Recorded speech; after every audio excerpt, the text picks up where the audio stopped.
What is up, and welcome in to the Easy Smoke and the GM podcast. I'm your host, Ezra McCann, and I'm joined as always by my outstanding co-host. He's a Chicago Public League legend. He's a Simeon legend. He's Grambling State legend. He played second base for the Tigers back in the day. He was all SWAC. It's Brandon Williams, a.k.a. Coach Smoke. And we got the NFL draft analyst and expert for NBC Sports Chicago. You can catch all his work, his mock drafts, everything, his write-ups at NBC Sports Chicago. He is Glenn Morgan. He's our GM. And gentlemen, what's going on? How you guys doing? Yeah, man. Doing all right, man. Had a good week of bowling. Got some revenge. What does that mean? Yeah, some guys, it wasn't unethical, but they kind of took liberties with how they sub for other people and try to help dismantle us. And it worked 2 weeks ago. We lost 7 points. We got swept. So we got a little bit of revenge. It was position round. We played a team that was in first place in front of us. Had some classic battles. And we came through. We took 5 points. We're in first place by 1 point. So it's getting close down the stretch. Playoffs are just around the corner. We make it there, some extra money. So we're a little pumped. See, for those that don't know, Glenn is the type that he will walk around, he'll mope around, and he'll be like, "Man, Glenn, what is wrong with you, man? Is everything all right?" He's like, "Man, I just had a bad bowling week, man." I'm like, "Yeah, what did you roll?" I just rolled a 260. Yeah. No, that's Brandon. I was off. That's Brandon. I was off. So you got to ask Glenn these things, man. If he says he had a great weekend, that's probably a good thing, man. He probably rolled close to a 300. So, well, hey, this is the healthiest I felt. I had like a 656 series, so it felt good to be back. Helping the team instead of being a liability. I hear you. Wait, fellas, let's get into it. We missed last week, man. I'm sorry. I was tired, man. I didn't have the energy to do a podcast. That's not good. But let's start, man. NFL Combine just passed. We are just past the franchise tag deadline, and some news came out earlier today. The first news was that Daniel Jones got a contract. 4 years, $160 million. I believe it is. Not sure what the guaranteed money is. 82. It's 82? Yeah. Wow. For a guy that only had 15 touchdowns. Yeah. That's embarrassing. That's amazing. I said the same thing. I'm like, that is wild. How did we get to the point where the quarterback market is at this level? Deshaun Watson, man. Deshaun Watson, the Haslams, Cleveland Browns, and Deshaun Watson. It just blew it open. And now there's no putting the genie back in the bottle. But even I wouldn't even say that. I would go back as far as Dak Prescott. Now hear me out. I say that to say, like, my boy, he's a Giants fan. And I'm like, bro, y'all just gave this man 40 million, and he literally only threw 15 touchdowns. And he well, he brought up he threw 15 touchdowns. But he also, his interceptions went down, and he had 7 rushing touchdowns and all that. And I'm like, okay, but on the flip side, we couldn't take the chance and franchising him, and he have an even better season, and we got to pay him even more. I'm like, that's a lot of ifs. I'm like, okay, yes, that makes some sense, because that's what happened with the Cowboys. Even though I think Dak has lived up to his contract, in my opinion, just because they haven't won anything. I mean, hey, other teams haven't won either. I don't think the criticism Dak gets in the media is necessarily warranted. It's because he's a Cowboy per se, but I mean, but I think that's more so what changed things. Him and Kirk Cousins, that whole maybe Kirk, because Kirk got some guaranteed. What was his 88 guaranteed or something like that? Kirk got a fully guaranteed contract at 88 million. And Yeah, I think he was the first person to get but I don't know if he's He the got first. he got two. He got two franchise yeah, tags. 2 franchise, and Well, then yeah. When Minnesota, I'm talking about Minnesota gave him that money, they guaranteed it, and it's like he hadn't done anything. He hadn't really. I don't even think he had won a playoff game.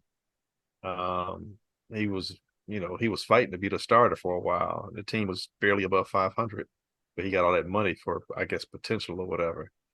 I mean, I guess it's hard to pinpoint exactly when this ballooning happened, but it's hard not to ignore, the amount that Deshaun Watson got.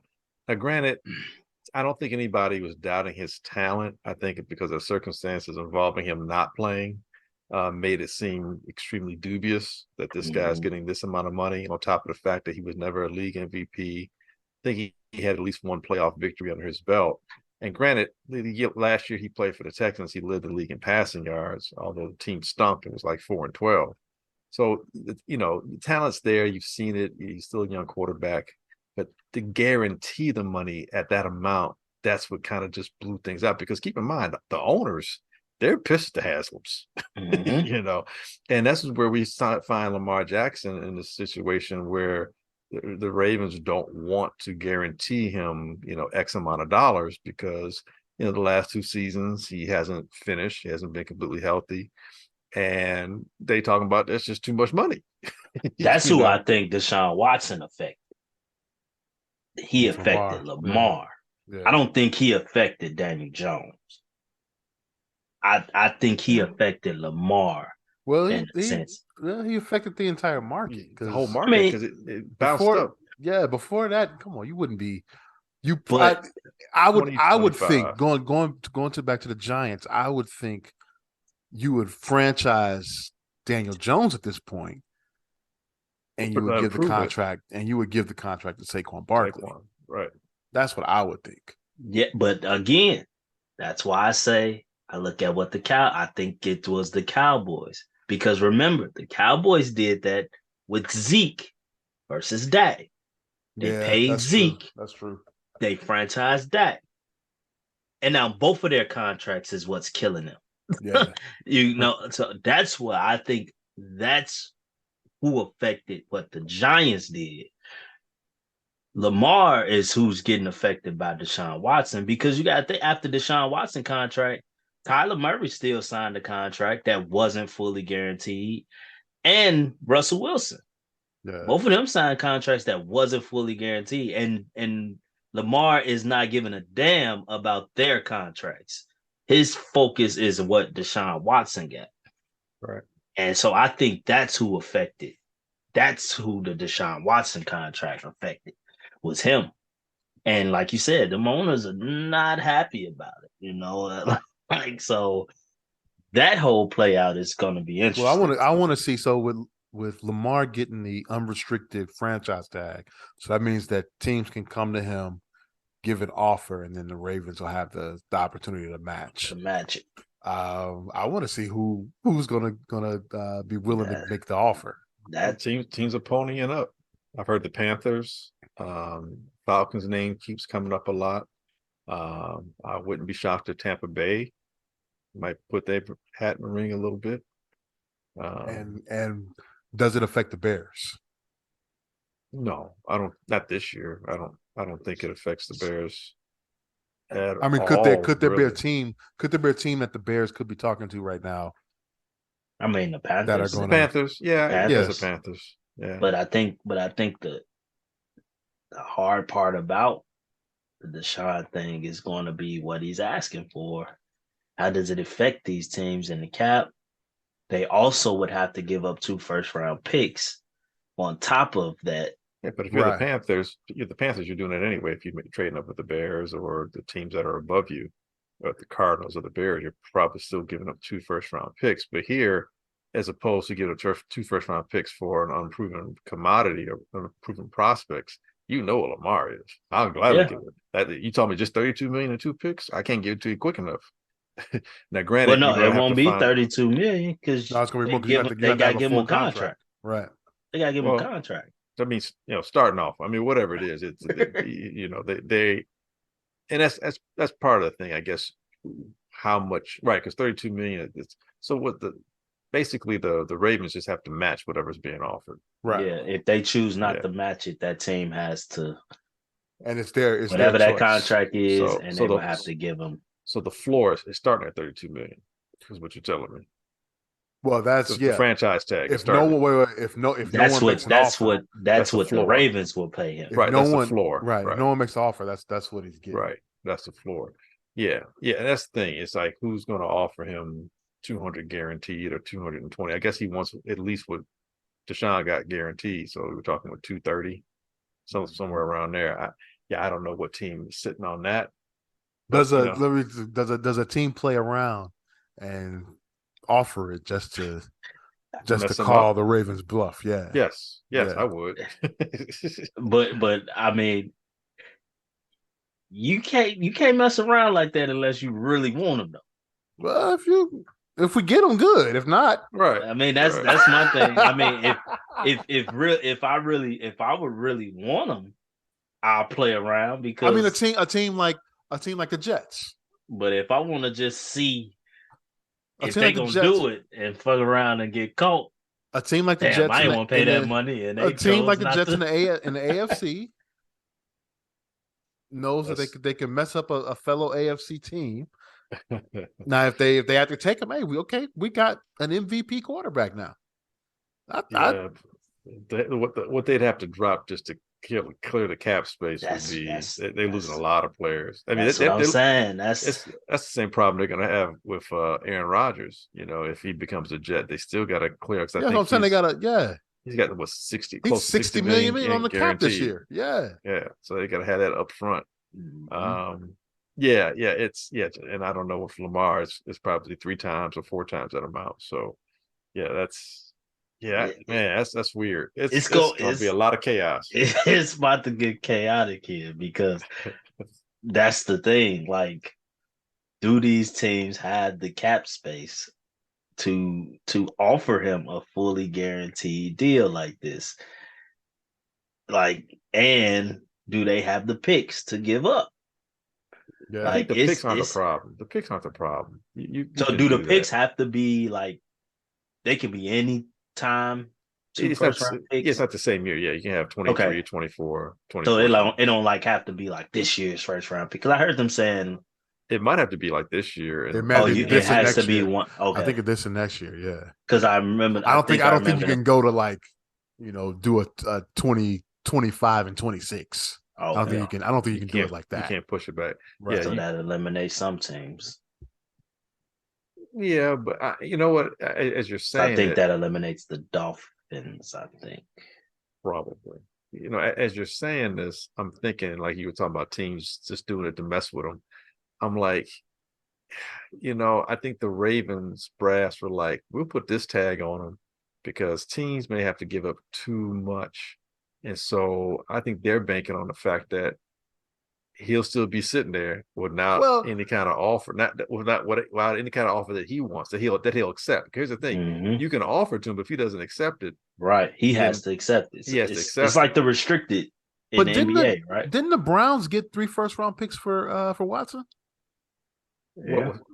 What I'm saying is you can't. So I'm saying why wouldn't they just? Texans got. I'm saying that's what I'm saying. The Browns gave up 3 first-round. I'm sorry, the Browns gave up 3 first-round picks for Watson, right? Mm-hmm. So why? I don't remember the exact. I believe so. I think that's right. So why wouldn't you just shop him? That's what I think. That's what the Ravens are doing, basically. But you're only going to get at this point. You're only going to get 2 first-round picks now. Well, but here's what I'm saying. But most people probably aren't going to willingly trade for him because of the money, knowing that he's already in a dispute over the money. So I'm saying Baltimore's hurting themselves right now.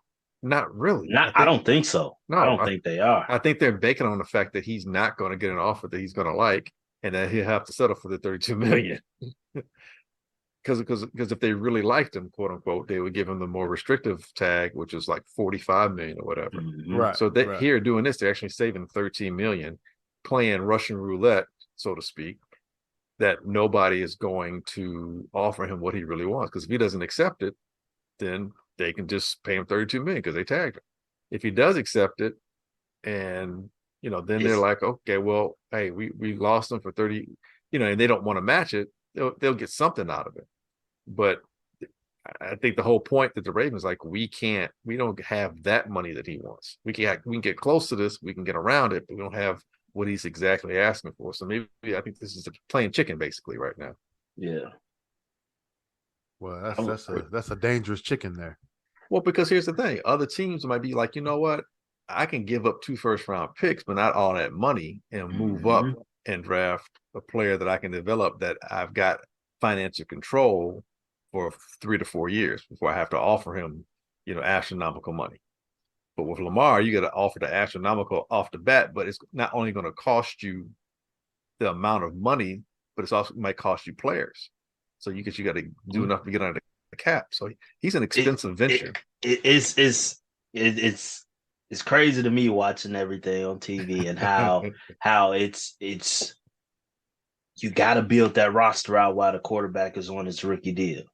And now all of a sudden, everyone is saying these teams should go pay Lamar, like as if that aspect all of a sudden is eliminated. Like, you give him all that money, how do you secure the rest of that roster now? Right. Like, that's the issue. Lamar's going to go somewhere. He's going to just be paid. He's going to be in the exact same situation he was in Baltimore, where he don't have the weapons around him to sustain. Or the defense is so bad that they can't stop anybody. Defense is so bad. So, I mean, it's a tough spot to be in. And keep in mind, that's not just this year we're talking about. We're talking about, several seasons, because more times than not, usually that it goes up a little bit, in terms of whatever. It's not like it stays at the same amount.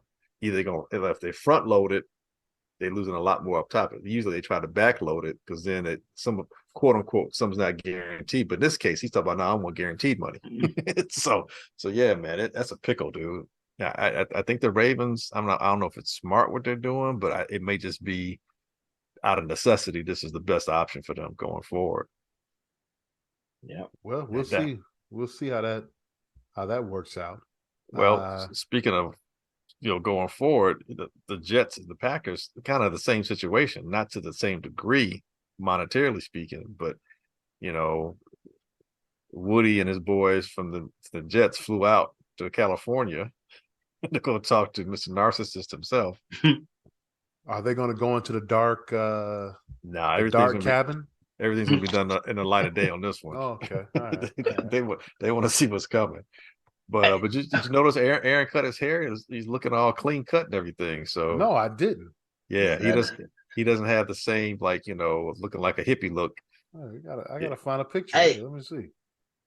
My question is, I guess the NFL don't have tampering rules. Who you talking about in terms of the Jets and the Packers? I mean, I get it, but they gave. I think they gave permission was given. Oh, they gave permission, because I'm like, he's under contract. They can just do this. The Packers gave permission, which lets you know that. And doesn't that mean he's out? Yeah, Aaron's pretty much. It's kind of what you're saying. Like, don't let the door hit you on the way out. It's nice knowing you. I mean, think of, you're the Packers. You're like, look, man, we keep putting up with this junk. We put up with it because he was an MVP the 2 seasons before, 13-3, going to the playoffs, and we didn't win. But last year, we didn't even get to the playoffs. We could have done that with Jordan Love. Yeah. Later for this dude, Wait, what? I'm trying to find this picture.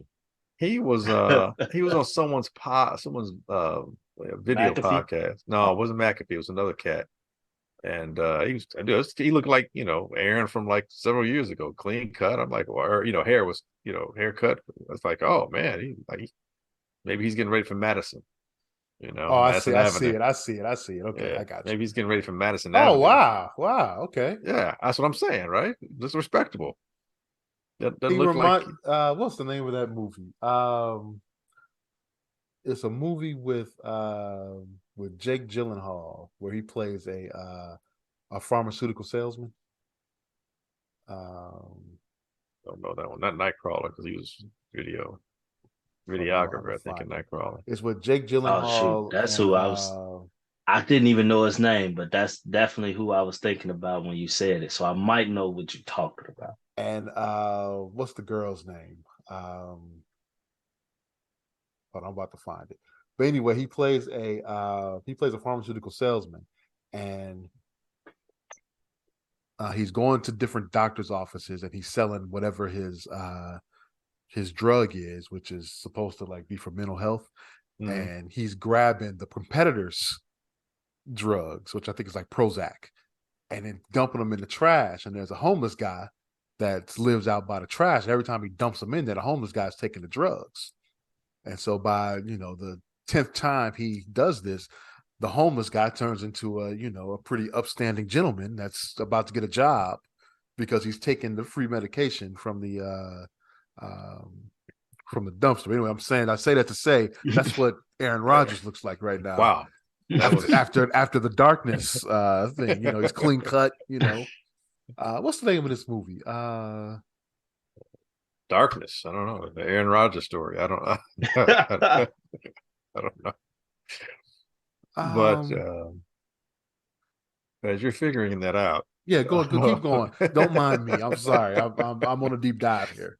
This, if Aaron goes to the Jets are probably going to have to let a few people go. Now, I mean, it sounds like the Jet players from their tweets are all, for. I know Sauce Gardner was like, more or less say, like, how can I get you here quicker? But the question is, Aaron is so flaky. Like, if you're the Jets, how long is he going to be invested in you? 2 years, 3 years? I mean, what are you really getting from him in terms of a commitment? Well, how long do you want to be invested in him? That's the other thing. And what is the return going to be on your investment? Because it's not like he's coming into an easy conference. I mean, the division is not an easy division. Exactly. I mean, the worst team in that division, quote unquote, might be the Patriots, going forward. And they're not an easy team to lose to or to beat, excuse me. And obviously Buffalo is Buffalo, and Miami, has shown that they can be a dangerous team. And that's just your division. You got to deal with, Pittsburgh will be improved. The Ravens, well, we don't know what they'll be like. Bengals aren't going anywhere, and Cleveland should be better. And then you got the whole AFC West where, Denver probably will be a better team that Sean Payton's coaching there. If Russell gets back on track, that defense is in tow. So they've got pieces in place. San Diego should be better. Los Angeles. Los Angeles. I'm sorry. It's always will be San Diego. Well, I don't know if they'll be better, but I don't know that they'll necessarily be worse. Because they let Matt go, and they've got some deficiencies still on defense to address. But I don't think they'll be any worse. But they got a quarterback. You got a quarterback, and the Chiefs are the Chiefs. And of course, the Chiefs. Love and other drugs. Okay. Love and other drugs. I'll have to check it out. Anne Hathaway, Jake Gyllenhaal, Josh Gad, Hank Azaria. Go check it out. It's pretty funny. All right, go on. I'm sorry. And then the Jaguars have shown that they're an up-and-coming team, So, it's like, you think the Jets become a Super Bowl contender once he's there? I don't know that that's the case. No, I firmly don't think it. It's typical New York. I'm not 100% convinced that the Jets roster was so much better than Green Bay's, and they were in a far better division than the Packers, and the Packers couldn't win their division this year.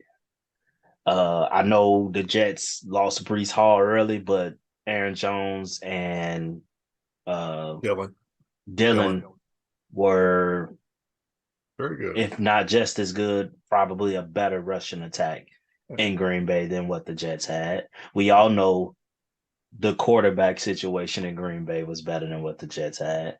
And I think on a consistent basis, the Jets defense played better. Right. The talent's pretty equitable. But the talent is the same, in my opinion. Yeah. So, and like once the Packers started going on that little run, the defense was playing pretty much lights out. And so, and he couldn't get to the playoffs with that in a weaker division, in a weaker conference. So all this he go to the Jets, they're going to the Super Bowl. It's typical New York. It's typical New York. I mean, that there's a benefit to being in New York. I see, because like we just talked about a guy getting 40 million throwing 15 touchdowns. I mean, so it's just New York. That's all it is. Because what has Aaron Rodgers done? Like, I'm just trying to understand. Like, what has he done that just says he's going to catapult that organization to greatness? He won 4 MVP. Was it 3 or 4 MVPs? He's won 2 of the last 3 MVPs, man. Man, He, I he, don't he, care. he did He win a Super won Bowl. 30 years ago. He won one, though. Yeah, he won one. He won one, but he ain't win one in over a decade. Okay, well, he won it, though. Well, different That's change of scenery. More than Dan Marino. Yeah, Maybe, hey. maybe the coaching staff were holding him back in Green Bay. McCarthy and LaFleur. I mean, this guys probably should have been the ones. Hackett, huh? Well, Hackett was just an Well, OC in name only, apparently. So I mean, we'll see. Salah got that defense. Salah had that defense that was messing up Aaron. Aaron got to face it now. He's on the other side. We face it in practice, but he's on the other side if he goes to the Jets. That is. I hope he go there, and I hope they fail. Does he? Oh, I can't wait to see it. Does he really want to follow in the footsteps of Brett Favre, though? That's the other thing. He should. What's so different? He just don't throw the interceptions. That's just what's so different. I'm just saying it's too close. I'm just saying it's way close. But where else is he gonna go? That's the other problem too. Just stay there, dude. Come on, man. It's not quite toxic, but I think they're like, it's just like ready to move on, man. Him and McDaniel. I don't know. I agree. I don't think McDaniel works either if he goes to the Raiders. I don't know. And he's got to learn a new offensive system. I don't think nowhere works for him. Well, the Jets kind of do because the offensive system isn't one that I mean, it works, but I don't think they. So here's the thing: going to the Jets, there's a chance he could win a division. Not gonna say he can't. Yeah, very but much. There's so. also a good chance he can finish last in the division. It's a possibility, but let's say, I think they can beat New England. I think he can beat New England twice. I think he can beat Miami, especially, this Miami seems to be better when Tua is there, but his health concerns, they could be erratic. And then everyone's had a chance to see what they do now. So we got to see if they can adjust to the adjustments that are going to be coming Miami's way. So we don't know how they're going to be the second time around. Buffalo is starting to fray a little bit at the edges a little bit. It's a little bit of dissension. Stephon Diggs was a little salty with his quarterback. Josh Allen was caught like in superhero mode, trying to do too much. They have a few guys that are unrestricted free agents. We'll see if Devin Singletary comes back and Jermaine Edmonds and a couple other guys. So, I mean, the Jets are like more of a burgeoning team with less warts than some of their contemporaries in the division. So you don't have to win every game in the division to win a division. If they go 12-5, I think that can win that division. I think the Jets can definitely go 12-5 with a player like Aaron Rodgers, all things being equal. I mean, even 11-6 might win that division. So now if you win that division, maybe you host one playoff game, or maybe Aaron Rodgers doesn't need to host him a playoff game. Maybe he's better on the road than he was, at home. But once you're in the playoffs, I mean, anything's possible. 7 teams make it. So it's not out of the realm of possibility that they become a playoff caliber team. I still don't know if I'm buying Super Bowl. But they were right there though for playoffs, the Jets. Mm-hmm. You don't think just that one move? I think that I said it makes them a playoff caliber team. I didn't even say playoff hopeful. I said playoff caliber team. And once you get in the dance, which makes them a Super Bowl contender. Some teams are better Super Bowl contenders than others. Like the Minnesota Vikings were a playoff caliber team. Were they a Super Bowl contender in your mind's eye? Not mine. Didn't they go 14-3? Were they? I didn't talk about their record, man. That's playoff caliber. I'm saying, does that mean they were a Super Bowl contender? I'm saying Basically, to me, anything could have happened. That's what I'm to saying. me, Super Bowl contender means when you get in the playoffs, you got a better chance than most of getting to the Super Bowl. So when you look, I think it comes down to their schedule. the Jets. Mm-hmm. Well, I mean, we can look at the schedule now, but so many things can happen. We still got free agency. We still got a draft. Well, you still have health and attrition. Let's get into free agency. The Jets play the AFC West this year. Dude, the Raiders could be suck ass if they can't get a quarterback. You know, we don't know how soon Denver will make the adjustment. And the Chargers could be bad. And the Chargers still have defensive elements. Yeah, hey, we thought the AFC West. We thought the AFC West. 5 minutes ago, 5 minutes ago, we said they were great. hey, I'm just hey. This schedule. No, I didn't say they were great. I said I don't think they were any worse. They got the AFC West and the AFC and the NFC East. I mean, NFC East had a great year last year. It stands to reason they should be better, but we all thought that the AFC West and the NFC West were going to be some beast, and they both turned out to be not okay. That. They were okay. Yeah, I mean the AFC West got two teams in the playoffs. Yeah, that's what I'm saying. They weren't trash. Yeah, no, but we thought Denver would be a lot better. I'm not saying and we thought the Raiders would be a lot better. I didn't think they. I thought the Raiders were good. Right. Well, same difference. Same difference. And nobody saw the NFC East being as good as it was last year. So everything, it's all relative, man. It's mercurial.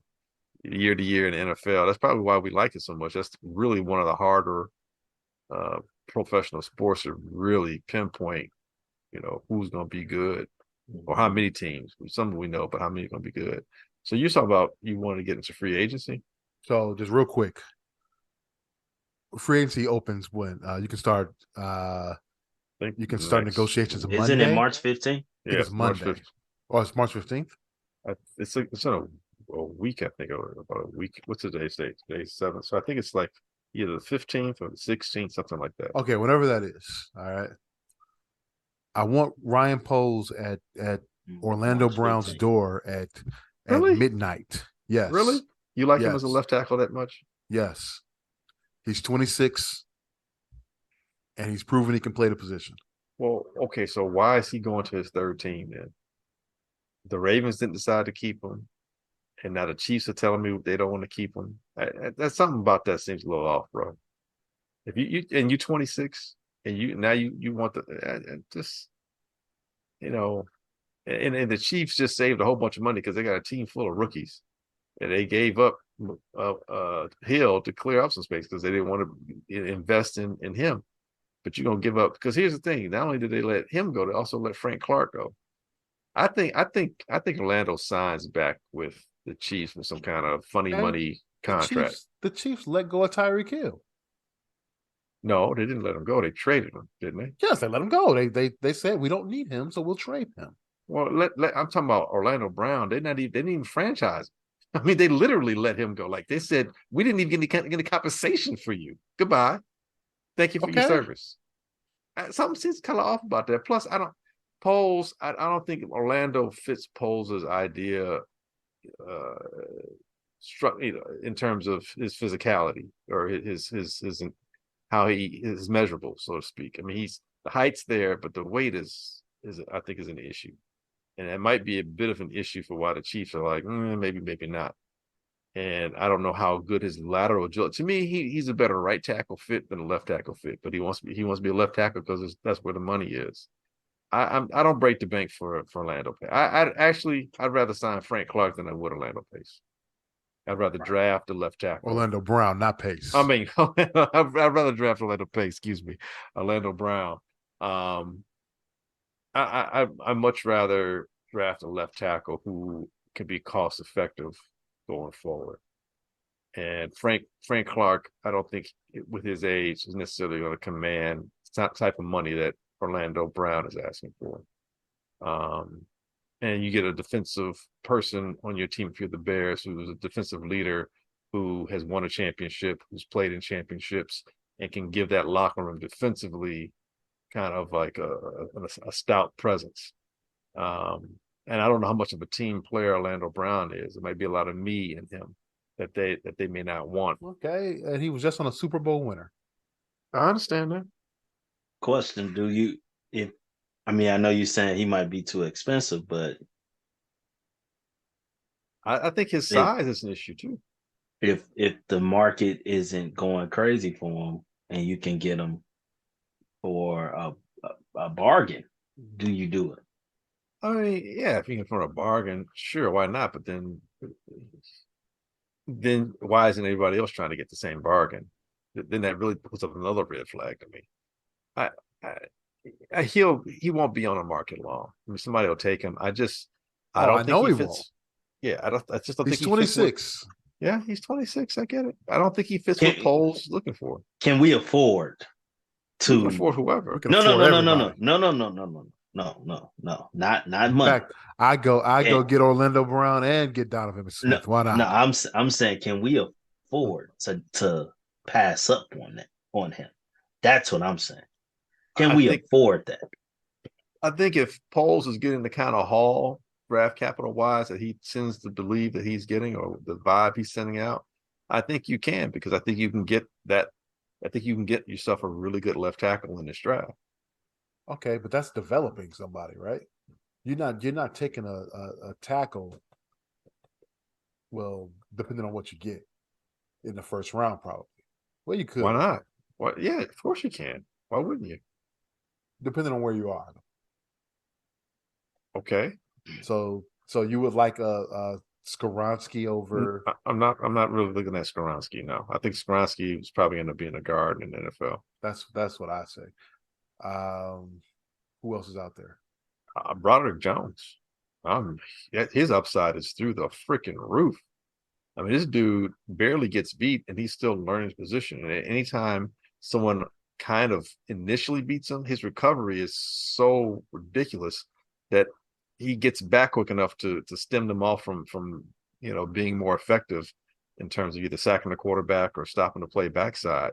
He's athletically svelte, and he's strong. And with the offense that the Bears are running, you get an opportunity to have this guy, pull out on some lead blocks.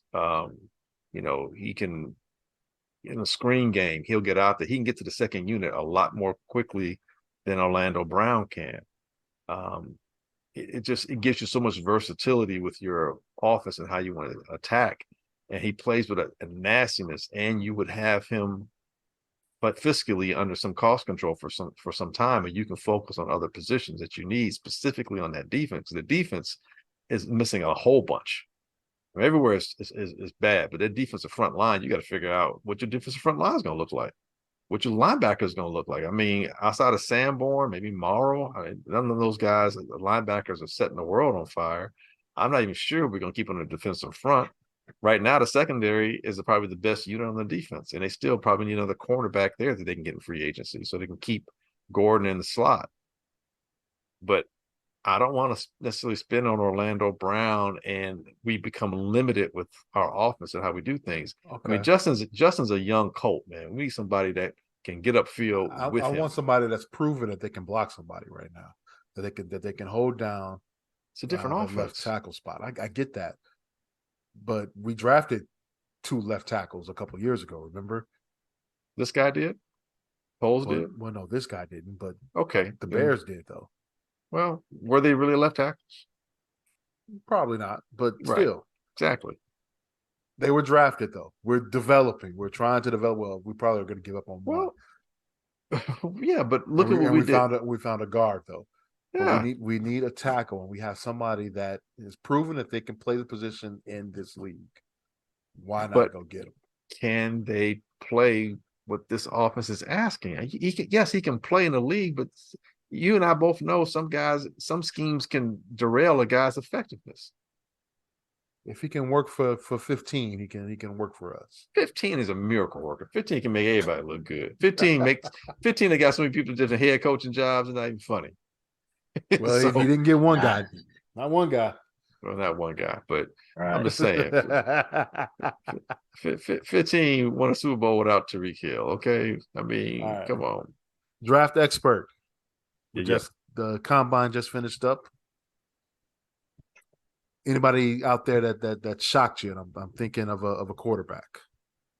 Well, a lot of people shot me. I think what we found after this combine that there is probably one athlete that may be better than damn near everybody else. And Anthony Richardson put on a freaking show. I mean, yeah, the one thing we found out that his accuracy passing is probably something he has to work on, but no one's throwing the baby out with the bathwater. He is shooting up draft boards. Even as we talk now, I think he just moved up 3 more spots. Wow. I mean, you're talking a guy 6'4", 235, 240, ran a 4.43. Yep. That's ridiculous. His vertical was like 40, and he's got a cannon for an arm. And here's the thing, man. If all that did to me was just, kind of hammer home the point, just how uniquely gifted he is. And I'm looking at him, I'm thinking like, man, like I should be saying like, well, Justin can do those things. And Justin can, but there's still something about Anthony Richardson when he moves looks just a little bit different than Justin. But you have to go back and look at some tape. I know everyone talks about his accuracy and 54% completion percentage. And yeah, he has some struggles and he has some inconsistencies with some games, but you want a microcosm of his season and what his talent is.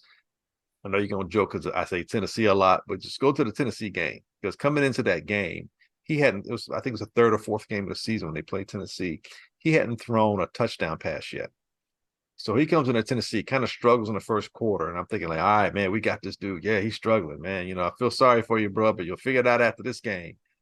Not too long after I said that, all of a sudden, man, this dude put in a performance for the ages. I'm like, God bless it. Will somebody please do something? This man's about to beat us single-handedly. He threw for over 300 yards. He threw for like 3 touchdown passes. I don't know how many yards he ran for. I think he's still running. He ran for a touchdown. I mean, he looked like, I was like, who put Cam Newton out there? It was like a completely different player, and he had a few more games like that. So the talent is there. He just needs to coach. His performance was amazing at the combine. Nolan Smith, edge, and a linebacker, from Georgia. It's the fact that he ran a sub 440, 439, or it's a 436. It was something crazy like that. I think he ran 439. If you watch the combine, they do that little montage or whatever where they'll merge multiple guys running. Yeah, multiple guys from different years, and you see DeAndre Hopkins look like me running after somebody. He just looks slow. And then they put Stephon Diggs, who we know is really fast, and he was trailing behind a linebacker. It's like, dude, when are linebackers running faster than speed receivers? And he had a pectoral injury, so he didn't finish. He injured his pectoral injury against Florida October 29th. And so he didn't finish out the rest of the season. So for him to come back and perform as well as he did in the combine was impressive. The big men, especially the defensive linemen, these dudes, Adetomiwa Adebawore from Northwestern. You talking about a guy 6'2", 280 plus, ran a 4.49. What? That's fast. That doesn't make any sense, dude. That makes zero sense. And it wasn't just the straight line speed, his quickness and his agility skills. He was like top 2 or top 3. The athleticism on display at the combine this year makes me wonder if it is in the shoes or if it's like a super fast track there or something. But the crazy thing is, as soon as you start thinking that, you watch some of these wide receivers run, and they're running slower than defensive ends. I saw one guy ran like a 4.8. Like a 4.7 something. Yeah, you're not getting drafted. So yeah, Tuomi, I apologize. Adebawore, I saw his last name. I got you. Yeah, he was impressive to me. There were several players. And Christian Gonzalez for defensive back from Oregon.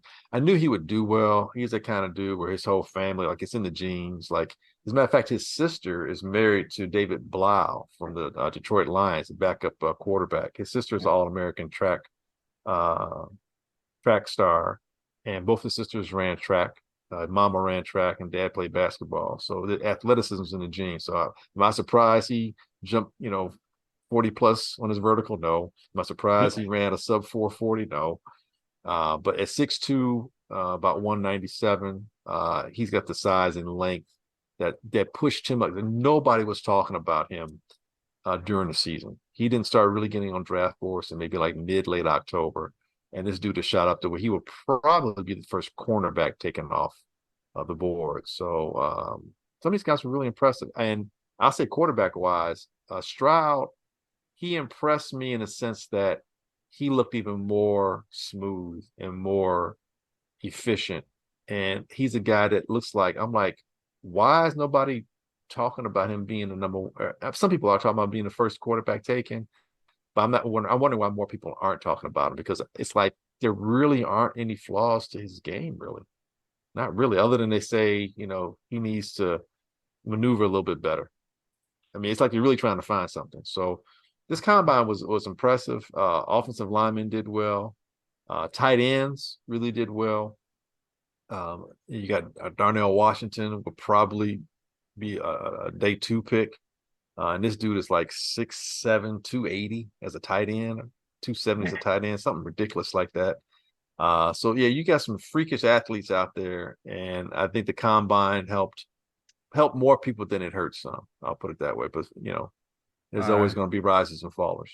Well, did this week hurt Jalen Carter? How much it definitely did? How much did it hurt Jalen Carter, do you think?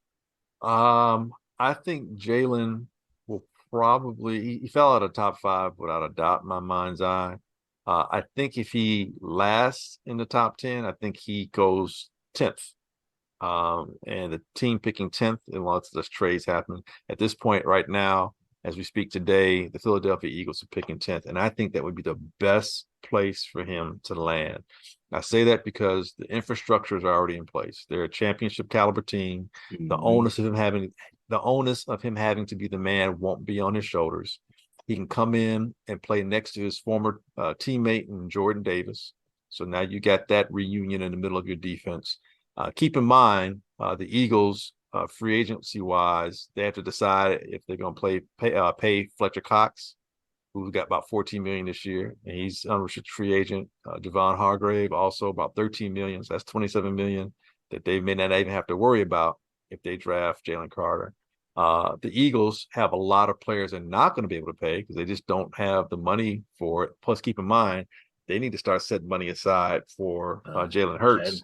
Right. So if you get someone like Jalen Carter, you get this guy to help in the middle of your defense. And again, he's fiscally under your control, economically speaking, for at least 3 to 4 years.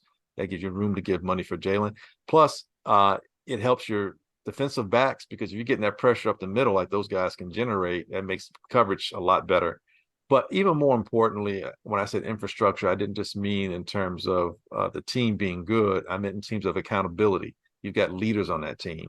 And yeah, Jalen's mom and dad or whoever's in his life could be there when he, gets home, and, the agent's going to watch him. But really, he's around these guys. He's around his teammates probably way more than he is anybody else. And so those guys, if you think back to when Ray Lewis ran afoul of the law, and you had guys like Shannon Sharp and Charles Woodson, Rod Woodson, excuse me. Woodson. Being the leaders on the team and kind of like, helping him keep his head straight and keeping him focused. I think the same thing is in place with the Philadelphia Eagles in their locker room. And this is the last bit of an extra caveat, is the fact that the Eagles have been through this type of public scrutiny with a player who's run afoul of things when Michael Vick became an Eagle after the whole, he fights dogs incident. So I think going to the Eagles would be the perfect place for Jalen. And for the Eagles, it'd be awesome because it's like the rich getting richer, and it takes care of a lot of problems for them with their defensive interior, and fiscally gives them a lot of flexibility. Yeah, I just hope that that he wasn't, vilified, for this. He's a young guy, you do stupid things sometimes.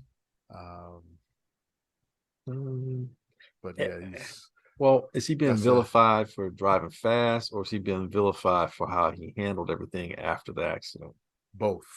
Yeah, and I think Yeah. that's the question, because now there was scrutiny about him prior to this whole incident happening, whereas how mature was he, how dedicated was he to playing football and being team oriented and so on and so forth. So those whispers and questions just got magnified tenfold by the way he handled this incident. So it's a matter of trust, it's a matter of accountability, maturity, those kind of things. And it's going to be tough for a franchise that doesn't have the infrastructure in place like the Eagles do to take a chance on him, because if it blows up in their face, it can set the franchise back. It can get a GM fired. It can do a lot of things that are disruptive, and it won't be a slow disruption. It'll be like, because he's going to get 2 and 3 chances, because he's a high pick, all that kind of stuff. It can be an eroding situation. I don't think any team wants to face that. So I'd much rather, if I'm a GM, I'd much rather miss out on a player than squander a pick. And that's why I don't think the Bears will take him, because if they miss out on him, that's one thing. But you take him and it blows up in your face, you'll never live that down. And he might be your ticket out of town as well. He could be a GM, an organizational albatross, if he's not in the right situation. And we don't know much about him. We don't know how this has affected him. We don't know if he's rededicated or focused in his life because of this incident. And those are things that we're not going to know for some time just yet.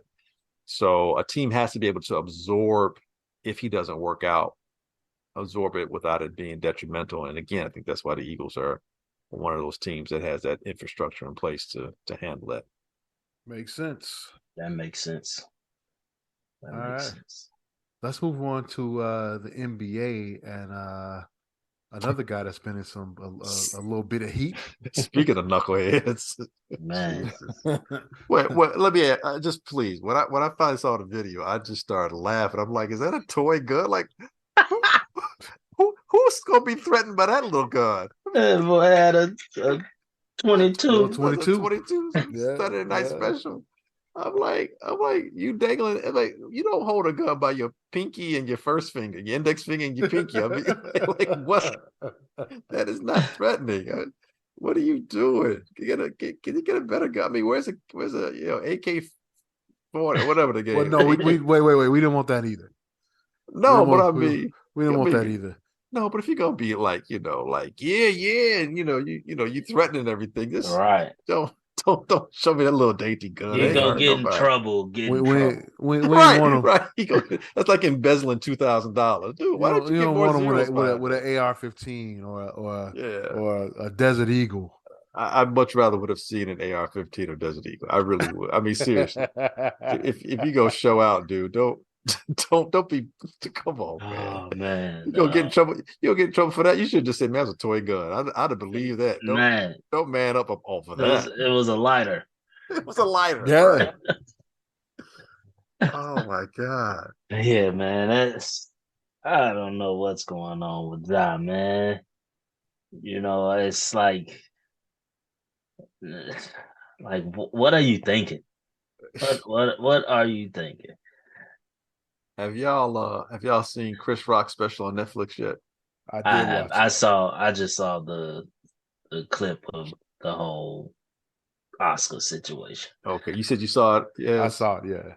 Okay, remember he's talking about this nation got a problem. It's addiction. Everybody's addicted to attention. Yeah. And I think that's what I think Ja fell into that. I think he was addicted to attention. I don't know why he felt he had to go about it that way. Why that way? Why? But yeah, like, well, what did he say? That's my thing. How do you get attention? He says 4 ways you get attention. Show your ass. That's one way. Show your ass. Was it be excellent? Be infamous. Show your ass, be infamous, excellence, and I forget what the last one was. But basically, Ja went the wrong route. He took the first two. He's being infamous for showing his ass, and it just, dude, come on, man. That Yeah, really, it's like, dude, like you in reports just a few weeks ago about your entourage or you pointing guns with beams on them at the Pacers staffers. oh, really? Yeah, you didn't see that? No, I didn't see that. Yeah. Yeah. Then this report comes out, what, last week or so about him reportedly roughing up a Rough up a 17-year-old 17-year-old. Yeah. and pointing a gun at him. Then the next game after the report, he doing celebrations like this. Or he had the one where he got into it with the The guy at Foot security Locker. guard. Yeah. The security Or guard at not the not at mall. Foot Locker, at It was what's at a the other mall one? though. Yeah. It was at a mall. Yep. Like, so you got all these situations starting to come out, and you choose to go on IG Live and flaunt a 380. Flaunt flaunt a little gun. Like why? Like to me, that's showing that you believe you are above the law. You whether you're innocent or not, like that's flirting with, that's making a mockery of the reports. Like, so what? Ain't nothing gonna happen to me. And and I'm seeing so many people. You got people talking about like how, man, it's America. Like, he needs to be carrying a gun. No, he don't. Like, a person with his stature and his money gets security. Like, if you in environments where you feel you ain't safe, have security with you. Or Like, maybe you Don't go shouldn't be there. in those environments. or simply don't go there. Like, you're on the what road. y'all- You're on the road with your team. exactly. Your team has security with them. I know that for a fact. You know what y'all sound like? What's Bunch that? of old ass retired married men. Y'all sound all reasonable and sensible. Don't be out that dark. Nothing good happens after 2:00. I mean, No, I didn't say that. Go party. I didn't say that. Go I party, said don't go to places that you think that you won't be safe. But I'm not even. stay indoors. I'm not even saying I didn't know. No, I used to go out. I never went to a place where I felt I was going to be threatened somewhere. You know, I'm not even saying. Now, mind you, I that. don't make millions of dollars, but Right. still. Yeah, but you're I'm just the saying, 50-yard line every weekend. Come on, man. It's nothing but older people there. Have you a security guard that can carry that for you? Is my thing. Like, you don't need to be the one flaunting that. You have you're set up financially where you can have someone protect you. Like, that's my thing. So I mean, he can go wherever he wants. Just have the proper people in place to take care of those things if something was to happen. Yeah, that's my thing. Like, don't put yourself in that situation. And now he's being investigated and possibly facing a 50-game suspension because 50 games. Yeah, because the Gilbert Arenas rule. The Gilbert Arenas rule. They're wondering if they're saying he was at the strip club in Denver. Yeah. So if that's indeed his gun, that means he traveled on a team plane with that firearm. No, he just picked it up at the toy store. Yeah, that's what he better say. He went to rent a gun. Joe Blow gave it to me outside the club, man. You know, I felt when I went inside I needed this. My cousin lived here. That was his. Right, that wasn't my gun. It wasn't mine. I got it from the patron right next to me. Right. You really think I'll be holding a gun that small? Come on, man. Come on, dog. You know me. That ain't how I roll. Yeah, dude. That just, if I'm a Grizzly fan, if I'm a Grizzly player, I'm looking at you sideways, big time, dude. Like, really, dude? We got a shot, and you do this? That just makes everything you've done this entire year. It's because it's worse than an injury. Because there's nothing wrong with you. You just made bad decisions. Oh, and not decision, but the bad decisions. Yeah. And that's my thing. It's like if you did that job and it's been no reports on you doing nothing crazy. You just sitting at home and you decide you want to do that. Okay. But for it still would be odd. Right. But but for those reports to be coming out and this is your response to them, right. That's pretty wild. That's pretty insane, So, he'd say he's taking some time to get him some help. That's good. Let's see I mean. And then I had one issue with some of the reporting with this. I saw that Skip Bayless said that about some his Crip. people talk about he was a Crip. Well, trying to be a Crip or something. Wait, Skip Bayless was a Crip? No. Oh, I'm like, I know he ain't trying to pass that off. No. Skip said that Ja, his people are telling him that Ja made Skip said he has thrown up the Crip sign. Where is Ja from? From South Carolina. From South Carolina. I don't think there are many Crips in Dalzell, South Carolina. You never know. Be surprised. Wouldn't be surprised. But yeah. The thing that kind of was getting me was the people coming at Ja's dad. I kind of had an issue with that. I'm like just because y'all see his dad enjoying himself on the sideline at games, does not mean like people talking about, man, it looked like you his homeboy. So you telling me this man can't enjoy basketball games on the sideline? Because that's the only light that we see him in. Mm-hmm. We don't see him behind closed doors. So y'all saying because he's hyped and amped at the games, he's acting like his son's homeboy. That was never said until this situation comes out. Like, I have a problem with that. Like, and people are like, well, he can get on his son as he probably has. But at the end of the day, that's a grown man that's making hundreds of millions of dollars. He's still going to make his own decisions. Right. Yeah. Like, we don't know what that man has said to his son. Like, we can't judge that man as a father because his son decides to be a dumbass. Right. Just saying. Like, that man probably questioning himself and did nothing wrong in raising his child. Like, the world shouldn't be coming at him, in my opinion. Like, well, yeah, it's like we don't know. Yeah. And who's to say I'm right? He might be his homeboy. but I'm gonna give him the benefit of the doubt and say he's the other way. He's his dad, and he's just enjoying himself at games. I'm not gonna use that and say he's not a good parent. What's the gang leader for Disciples is in jail? Is it Larry Hoover? Larry Hoover. Yeah, little Larry Hoover is what you're trying.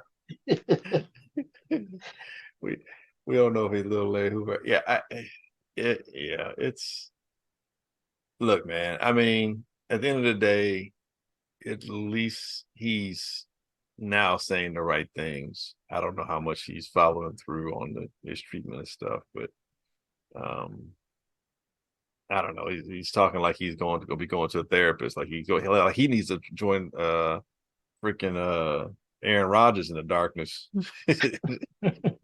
It didn't come out a changed man. brother come out with some waves. Dreads be gone, come out with waves. Or a little fro coming out, But yeah, it's to me that seems kind of harsh. The penalty 50 games, and no, maybe that's not. No, come on, we can't be The reason it happened is because of what happened in Washington with Gil Arenas. Tavares, Fredrickson, and Gilbert Arenas. They were bringing guns into the locker room and got into some scuffles there. So heated exchanges. Yeah, we don't need. I don't think we need that in a basketball locker room. So the 50 game suspension, I don't have an issue with. 25? You can't get the same with 25? No, man, no. I mean, you put it in place and make it so harsh with the expectation that no one's going to do it. I mean, how likely is that? Well, it's been likely because that happened in the 2000s, mid 2000s, and we had no issues since.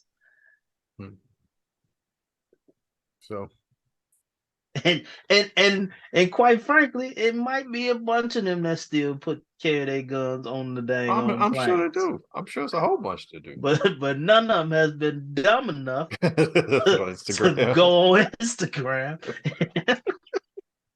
He might have just blew up the whole spot. Now they gonna have people catching them, checking them, getting on planes. Wow. You gotta make an example out of it. Right. That's true. If I'm a player that carries mine with me from state to state, I'm hot now. Like, dude, you done opened this door. They mess around and be checking everybody. Oh, that's real. There's some states that don't play that. So, including the one that he was in. Right.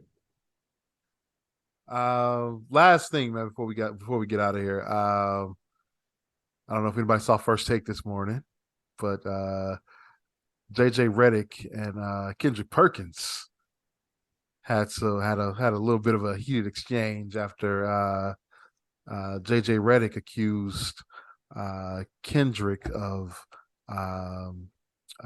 making up a narrative that the process to become MVP favor white players, a la Jokic over black players. So it got real uncomfortable there for a second. Steve Nash's MVPs are garbage. He mentioned Steve Nash. Really? That was part of Perk's. He said Steve Nash and Dirks. And Dirks? Yeah. Mm-hmm. Okay, so let me ask you this. And I mean, I'm not gonna say there's no validity to it. There very, very may well be. But my question is, this season, who besides Jokic is having an MVP type season? Giannis. Giannis is. Giannis. Okay. Embiid is. Yeah. Okay. I think that's it. So, that's But and I think I know where you're going with this. And Giannis is a 2-time MVP back to back, right? Yeah, but okay. I got two things to say about that. I think I know where you're going with this because if I had to choose a year, I believe Joker deserves it this year. I don't believe he deserved it that first year for sure. The first year, I think he did. I don't. I think Giannis deserved it. And this is where I feel Kendrick Perkins. Giannis didn't get a third MVP in a row because they said he had to show it in the playoffs. Where's that talk for Jokic? Yeah. He's never shown it. I mean, like what in the bubble, I think that's the best playoff run they had. Like they're not saying, they're not using that for Jokic. It's he balling. Like Jokic got an MVP as the 6th seed. Last year they were what, the 2 or 3 seed, and now this year they're the top seed. But and that was another thing Kendrick was acknowledging, that it seems like the criteria from year to year changes. But it's seeming to not change as readily over this time for Jokic. Because like I say, when Giannis got it that first year, it was cool. Then he got it back to back and they failed in the playoffs. It was like he got it back to back and defensive player of the year, and they failed in the playoffs. It was okay, we don't care what he do in the regular season after this. He got to show it in the playoffs. Yeah, but don't they vote before the playoffs? No, I thought because they they did. get the award in the second round of the playoffs, if I'm not mistaken, Right, but or I'm saying during the playoffs. they don't. When I say they vote, I'm sorry. I should say they don't include playoff games. No, they don't. It's a regular season It's a award. regular Right, season award, right. But I but mean, they bestow the award during the playoffs, so it's not like yeah, you can hold it against Giannis because you don't know how far he may or may not get because unless he but loses in the first round. but they held it against him that third year where he could have won a third in a row. That year he won the title, he didn't get the MVP that year because they were saying the whole narrative after he lost in the playoffs that year before, the whole narrative was we got to see it in the playoffs from Giannis. I don't want to see him getting another MVP and all that stuff without him showing it in the playoffs. And then then I kind of found it odd with a league that had Michael Jordan and LeBron James that Larry Bird is the only person with 3 straight MVPs. And now it's looking like Joker about to Well, be the Joker. next guy. Mike, I mean, I mean, if you really look at it, Mike could have been the MVP from 88 to 93 and then 96 to 98. So what's that? That's revisionist history, isn't it? I mean, I'm just saying it could have been. He was the best player in the game that entire run, right? yeah. Yeah, arguably. Okay. So then maybe the award is not who the best player is. It's It can't be the best valuable either because all them years, especially in the 90s, the Bulls had the best record all but what? Twice. they didn't in 93 and they didn't But they in had the 90, best record in the 98. East. 98, not 93. No. They The wasn't the one they seed in were the East. no, they may have been the 3 seed in 93 because New York had games 1 and 2 in the East Conference Finals in New York. So maybe 93 may have been the only year that they didn't. No, they were the 2 seed. They were the 2. And they only won 57 that year. Because remember the year that Jordan was gone, the talk was, wow, Scottie Pippen is real deal because they only lost 2 games, 2 more games than the year before. So to that, like I said Mike was the best player in the game all those years. Right. Hell, go back to 87 really. He scored what? He scored 30, 35 a night, 37 a night in 87. 37.7. So you didn't give him to him all those years. Somebody else got him. 87, I think was a Magic year. When did Bird win 3 straight? Let's see. 84, 85, 86. MVP history. Larry Bird won 84, 85, 86. Magic won in 87. Jordan in 88. Magic in 89 and 90. Both could have been Jordan years. Jordan in 91 could have been Magic year. Jordan Just in saying, 92. Barkley in 93. Elijah won in 94. Robinson 95. Jordan won in 96. Malone in 97. Jordan 98. And then Karl Malone won in 99 as well. So yeah, it's a subjective award. I don't think there's a true racial component. I don't think it is. It is. I don't think it's a negative racial component. I think in the sport of basketball, where it's dominated by blacks, we naturally as a people are intrigued when we see a white person be able to dominate the league. I think. I really think that. I think in general in society we are more intrigued when a person that doesn't look like us is able to infiltrate what we do and do it at a high level. Let's look at rap. Eminem is elevated to levels of greatness that I don't believe he is. I think he's a good MC, but I think he's over elevated because of him being white. Okay, name outside of Eminem. Name another one. In rap, Yes, there isn't. I'm saying I mean, I can't name another one.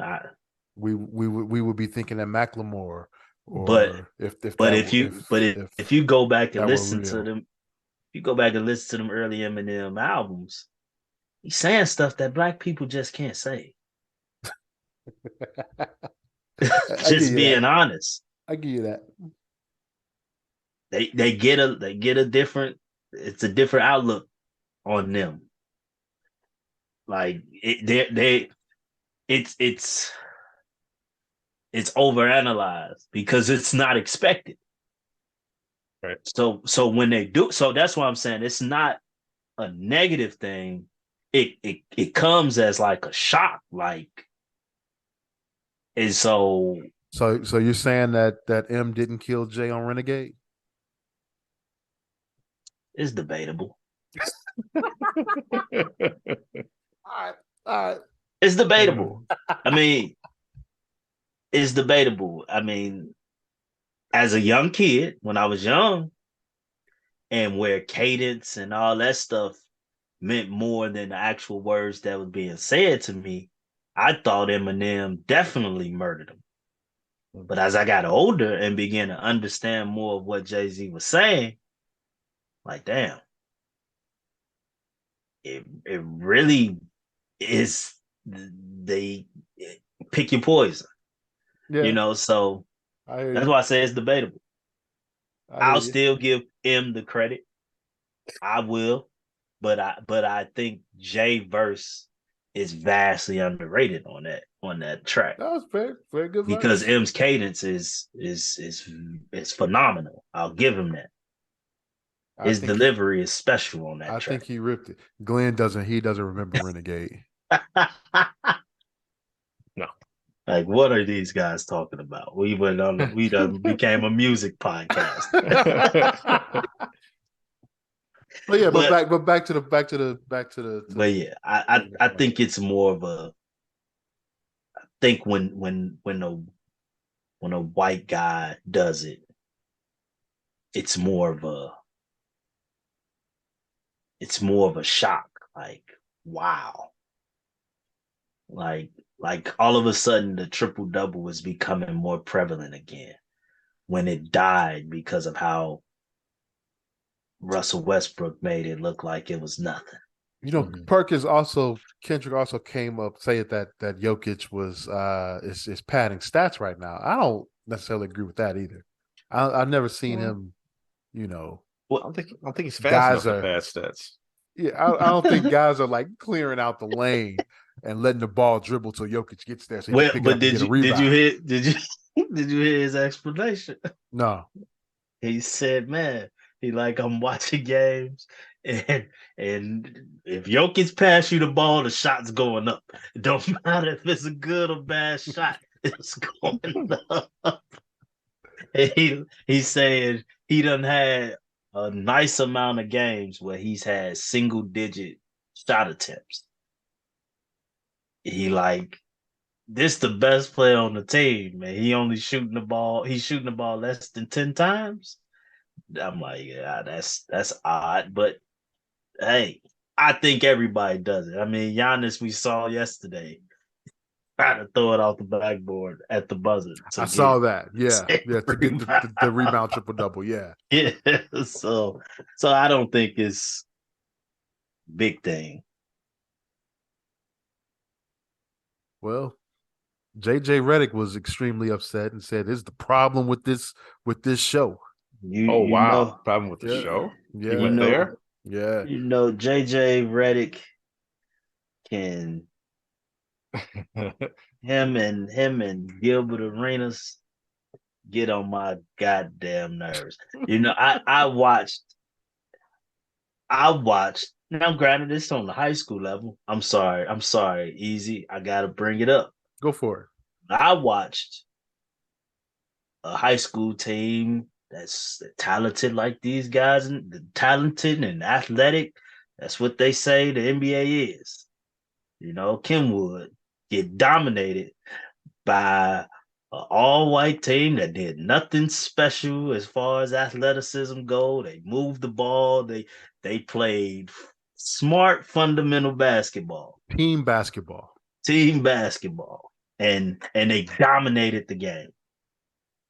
So miss me with all this because of athletes. And just on top of that, to even speak on the NBA has been dominated by two unathletic white boys, Luca and Joker. So miss me with the whole athleticism argument, fellas. Wow, what's Jokic just wow, okay. I mean, he's put up some really good numbers, man. He has. That's And why they're I say first- I think he's the MVP this year. I And they're in think first place. early ones. I think one of the first two can be debated that he shouldn't have got. Okay. I think it was the second one. I think the first one, I know this competition was tough. I just thought he was more consistent, than the other guys. I still just find him amazing because he's so slow, yet everything he does works. I don't get it, and we're gonna see him tomorrow night, or tonight, I should say, when the Bulls go to Denver to take on the Nuggets. So we get a real treat. We get to see what the possible MVP or the defending MVP, I should say, does with the Bulls tonight. Hey, homework assignment. Okay. Let's watch a couple spring training games. See what we think about the rule changes. Okay. Just throwing it out there. Okay. I mean, I don't necessarily gotta watch it to tell you how I feel about him. I want you to watch. But I'm gonna watch it because it give a might true- change how I feel about Yeah. Just get a. I'll just say, without watching them and just knowing them, I'm a fan already. Wow. But I need to watch and see how it affects watching the game. So We'll do- I'll do We'll It's gonna do that this transform week. your mind. Less conspiracies afterwards. that. Hey, that's going to do it for this week's edition of the Easy Smoke and the GM podcast. We want to thank you all for listening. We greatly appreciate it. You can catch our podcast at Google, Apple, Spotify, Amazon, iHeartRadio, or wherever you find your favorite podcast. Man, I got all that messed up. Jeez. You can also catch it at hp53productions.com. But you got through it. I did. There you'll find a link to our podcast, as well as the Super Duper podcast hosted by Rob Griggs and the Father Good podcast hosted by Marshall Givens and Kenny Stevenson. Yo, Glenn, Yep. please take us out. Hey, it's like we always say, we ain't saying we right. We just know we ain't Jalen Ja Morant wrong. Hey, good luck to Simeon in the state semis and hopefully finals this weekend. Smoke Represent Simeon City well. Wolverines. Yeah, Yes, sir. represent the city. We'll catch you next week.